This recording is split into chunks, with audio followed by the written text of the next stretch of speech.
दिल्ली से। राधे राधे महाराज जी। महाराज जी, जीवन में कई बार परेशानियां आती हैं तो लगता है हमने कभी किसी का बुरा नहीं किया, फिर ये सब क्यों हो रहा है? अगर ये पिछले जन्मों का है तो इस जन्म में कर्म क्यों फल मिल रहा है इसका मतलब? क्यों? फसल आपने बोई है तो काटना आपको ही पड़ेगा, कोई दूसरा थोड़ी काटेगा। आज कत्ल करता है, 10 साल मुकदमा चलता है, 20 साल की सजा होती है। कानून व्यवस्था है। ऐसे ही हमारी भागवतिक कानून व्यवस्था है। भीष्म जी सरसैया पे पड़े हुए हैं और भगवान से कहते हैं कि मैं 70 जन्म तक देख रहा हूँ अपनी दिव्य दृष्टि से, मैंने ऐसा कोई पाप नहीं किया जो मुझे ये दंड मिले कि 6 महीना बाणों की सैया पर। तो भगवान ने कहा 100 के ऊपर चलो। एक बार आप राजा थे और एक सांप को उठा करके बबूल के पेड़ में बड़े बड़े कांटों में ऐसे डाल दिया और वो 6 दिन तक तड़प तड़प करके मरा। उसी का परिणाम आपको 6 महीने बाणों की सैया में। तो एक बार किसी एक आदमी का कत्ल किया तो उसको 50,000 जुर्माना या 1 लाख जुर्माना और आजीवन सजा, क्या दंड मिलते हैं? नहीं मिलते। तो हमारे तो न जाने कितने पाप हैं। अब कौन ऐसा शरीरधारी है जो झूठ नहीं बोल रहा? कौन ऐसा शरीरधारी जिससे पाप नहीं हो रहा? ये तो बात कह देना कि हमसे तो कोई गलती ही नहीं हुई, हमसे तो कोई पाप ही नहीं हुआ, ये बिल्कुल हम अविवेकपूर्ण मानते हैं। नहीं, ऐसा नहीं है। हम सबसे गलतियां होती हैं और उसी भगवान के दरबार में अन्याय नहीं है, क्योंकि वहाँ किसी के गवाही की जरूरत नहीं है। वो सर्वव्यापी परमात्मा आपके हृदय में ही बैठा हुआ है। मत्ता परतरम नान्यत किंचिदस्ति धनंजय, मेरे सिवा और कुछ है ही नहीं, तो उसको गवाही की क्या जरूरत है? वो देख रहा है। तो हमको बहुत धैर्यपूर्वक चलना है। देखो, हम कई बार बता चुके हैं कि हमारे शरीर की रचना 2 कर्म से हुई है, पाप और पुण्य। दोनों के मिश्रण से मनुष्य शरीर बनता है। केवल पाप से यातना देह का निर्माण होता है जो नरक में मिलता है। केवल पुण्य से देव देह का निर्माण होता है जो स्वर्गलोक, मारलोक, जनोलोक, तपलोक, सत्यलोक आदि में। लेकिन मनुष्य लोक में दोनों मिश्रित होते हैं, पाप और पुण्य। तो जिस अवस्था में जो हमें दुख मिलना है वो कर्म हमारे ऊपर लागू हो जाएगा। अगर पुण्य कर्म लागू है तो हमें सुखद अनुकूलता प्रशंसा मिलेगी। अगर पाप कर्म लागू है तो दुख प्रतिकूलता निंदा मिलेगी। वो हमारी वैसी बुद्धि हो जाएगी, जैसी हो भवतव्यता तैसी बने सहाय, आप ना आवे ताहि पे ताहि तहाँ ले जाए। अचानक आपसे ऐसी क्रिया बन जाएगी कि आपकी निंदा होगी, आपकी अवहेलना होगी। अचानक आपसे ऐसी क्रिया बन गई, दांव लग गया कि आपकी प्रशंसा होगी, आपकी जय जय हो जाएगी। वो पूर्व कर्मों का विधान चल रहा है। तो फिर मनुष्य जन्म में महानता क्या है? अब नवीन हमसे पाप ना होने पाए। अब नवीन कर्म हम ऐसे ऐसे समझ समझ के करें कि हमारी आगे की जो जन्म हो या आगे जो हमें मिले वो बहुत अच्छा ही हो। पाप कर्म नहीं होने चाहिए। अब हमसे गलती नहीं होनी चाहिए। अब लो नशानी अब ना नशई हो। तो ये पक्की बात समझ लीजिए कि अपने कर्म को ही भोगना पड़ रहा है। इसमें बिल्कुल संशय न कीजिए कि मैंने तो पाप नहीं किया। किसने प्रश्न किया था? ईमानदारी से देखो सखी, वृंदावन में बैठी हो, ईमानदारी से जब से तुम्हें याद है तब से अब तक देखो, केवल इसी जन्म में क्या आपसे पाप नहीं हुई? क्या आपसे गलती नहीं हुई? आप विचार करके देखिए, हमसे पूर्व जन्म में कितनी गलतियां हो गई हैं। इतनी गलतियां हो गई कि भगवान ने कृपा करके मुझे मनुष्य शरीर दिया है। मेरे कर्म से मनुष्य शरीर नहीं मिला। कबहू का करी करुणा नर देहि, देत ईश बिन हेत स्नेहि। अब भी भगवान की कृपा देखो कि आप साधु समागम में बैठे हो, आप वृंदावन आई हो, संत समाज में बैठी हो। अब मोहि भाव भरोस हनुमंता, बिनु हरि कृपा मिले नहीं संता। तो भगवान तो आपको दुलार ही कर रहे हैं, भगवान तो आपको कृपा ही कर रहे हैं। पर अब हमने गलती की है तो वो भोग तो हमें भोगने पड़ेगा। और महाराज जी, इस जन्म का कब भोगना पड़ेगा? अगला। जब अभी जो वर्तमान में गलतियां। अगला। और ऐसा भी हो सकता है कि इसी जन्म में भी उसका दंड मिल जाए। भयानक अपराध, भयानक अपराध, जैसे आप संत द्रोह कर दो, संत निंदा कर दो, किसी संत को मार पीट दो, फिर आपको भयंकर आपको कष्ट। साधु अवज्ञा तुरंत भवानी, भक्तन निंदा अति बुरी भूल करे, जिनको के सुकृत बहुजन्म के छिन्न दाय को। तुरंत अकाल मृत्यु का विधान बन जाएगा, तुरंत अकाल मृत्यु का विधान बन जाएगा, तुरंत भयंकर कष्ट देने वाला योग लग जाएगा। महाराज जी, भागवतिक विधान है। भागवतिक विधान है।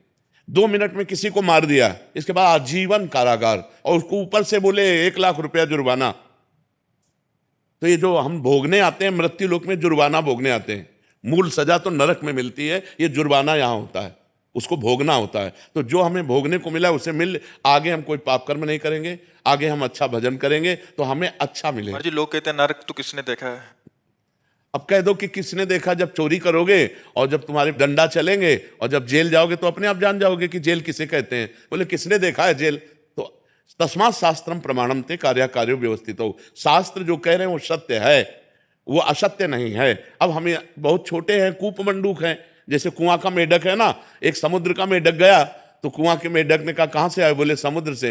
बोले तुम्हारा समुद्र कितना बड़ा है? इधर से इधर उछला कुआं का मेढक। बोले इतना बड़ा है? बोले नहीं। बोले इतना बड़ा है? बोले नहीं। बोले जिंदगी भर तू उछलता रहे तो भी तू समुद्र की थाह नहीं पा सकता। अनंत ब्रह्मांडों के रचयिता भगवान ने रचा है, स्वर्ग नर्क, पाप पुण्य, उसका फल दोनों रचे और आपको छूट दे दी है, आप पाप कमा लो या पुण्य कमा लो। तो मनमानी आचरण करने में कोई तो मानता नहीं है, और जब परिणाम आता है तब भगवान को कोसता है। तो ये विधान भगवान का बनाया हुआ आपके कर्म के अनुसार है, आपने जो कर्म किया उसके अनुसार विधान बनाया हुआ है। को न काहू के सुख दुख कर दाता, निज कृत कर्म भोग सुन भ्राता। इसीलिए जो धर्मात्मा पुरुष होते हैं, शास्त्र को जानने वाले होते हैं, एक भी कदम गलत नहीं रखते। भाई मैं नहीं पाप कर्म नहीं करूंगा, तो मुझे मार डालो पाप कर्म नहीं करूंगा, चाहे जितना कष्ट दो मैं अधर्म नहीं करूं। क्योंकि जानते हैं कि अधर्म जो है ब्याज के ऊपर ब्याज लग करके ऐसा फलीभूत होगा कि हमारे पुरखा पानी पा जाएंगे भोगते भोगते। तो ये भगवान का गलती थोड़ी है कि यार एक को तो इतनी सुख सुविधा दे दी, एक को इतनी दुख दुविधा दे दी। नहीं, दोनों के कर्म हैं। उसने कर्म किया उस जगह पहुंच गया, उसने कर्म किया इस जगह पहुंच गया। एक बार राजस्व यज्ञ में एक चीटा एक दाना लेकर के चावल का, और एक टांग टूटी हुई थी, 3 टांगों से बड़ी मेहनत से चल रहा था। अर्जुन जी ने देखा, भगवान से कहा सर्वलोक महेश्वर श्री कृष्ण, क्या इस पर कभी कृपा नहीं होगी? ये बेचारा चीटा एक चावल के दाने को बड़ी मेहनत से ले जा रहा है। तो भगवान ने कहा तुम्हें पता नहीं, मुझे पता है, ये 14 बार इंद्र बन चुका है। राजसूय यज्ञ का वो चीटा जो एक दाना चावल बड़ी मेहनत से ले जा रहा था, वो 14 बार इंद्र बन चुका है। महाराज नहुष इंद्र के पद में थे, और व्यभिचार प्रवृत्ति से इंद्राणी के साथ भाव गलत किया तो तुरंत जो है अजगर की योनि में आ गए। कर्म तुरंत। देखो ना, बड़े बड़े अधिकारी को सस्पेंड कर दिया जाता है। आप अपने कर्म जहां उत्तम किए तो आप चढ़ते चले जाएंगे। बुद्धिमान वही है जो सुख दुख को भोग कर भजन करते हुए नया पाप ना करे और अपने जन्म को भगवान में समर्पित कर दे। यहां का यश कितने मिनट का? जब तक तुम्हारा शरीर छूटा कौन पूछता है यार? तुम चाहे जिस पद में हो और चाहे जितने बड़े यशस्वी हो, तुम्हारे मरने के बाद यहां जब भगवान का नाम नहीं ले रहे लोग तो तुम्हारा नाम कहां से लेंगे? और तुम्हारे साथ जाएगा क्या? यहां का बैंक बैलेंस, यहां की वाह, यहां की तुम्हारी पत्नी पुत्र परिवार। अरे जब देह नहीं जाएगा तो तुम्हारे साथ कुछ नहीं जाएगा। दुनिया में लाखों का मेला जुड़ा, हंसा जब उड़ा तो अकेला उड़ा। उसे अकेला भोगना पड़ता है, फिर नई योनियों में जाकर के दुर्गति भोगता है। इसलिए होश में रहो, जो पूर्व पाप का कर्म है उसे भोग लो हंसते हुए। आगे कोई पाप मत करो, नाम जप करो और अच्छे आचरण करते हुए विजय को प्राप्त हो। परमात्मा ने तुम्हें खेती दे दी और बीज दे दिया, अब बोते क्या हो ये तुम्हें देखना है। खेती दे दी भारत भूमि में मनुष्य शरीर, बीज दे दिया तुम्हारी बुद्धि। पाप कर्म बोते हो या पुण्य कर्म बोते हो? अब बम्बुल बोओगे, दाग छुआरा खाना चाहोगे तो बेवकूफी होगी। गन्ना बोगे तो गन्ना मिलेगा, बम्बुल बोगे तो बम्बुल मिलेगा।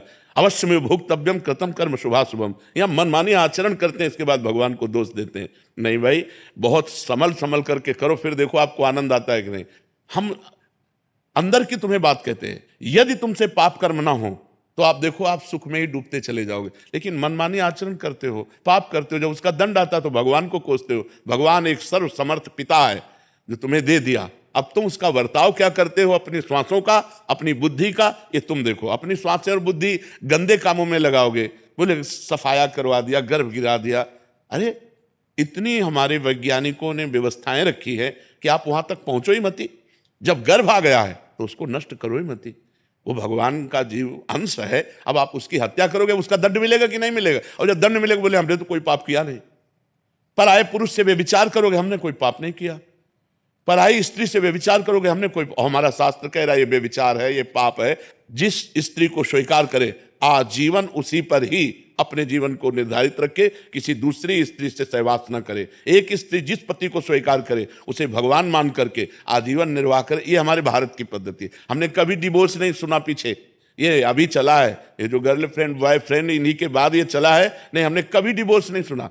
हम अपने बचपन में कभी ऐसा नहीं सुना कि उनकी पत्नी ने उनको डिवोर्स दे दिया या उनके पति ने, कभी नहीं। आजीवन संबंध निर्वाह करना, ये हमारे भारत की पद्धति है। भारत है, विदेश नहीं है कि आज इसके संग कल उसके संग, ये नहीं। यहाँ धर्म की मर्यादा है। ये परम पवित्र देश है, जहाँ गंगा यमुना और रामकृष्ण के अवतार होते हैं, वो ये पवित्र देश है। तो ये हम कभी भगवान पर आरोप न लगाएं कि उन्होंने हमें दुख क्यों दिया, संकट क्यों दिया। ये हम आपसे प्रार्थना करते हैं कि आप ऐसा मत सोचिए। आपका ही किया हुआ कर्म परिणाम आपके सामने आता है।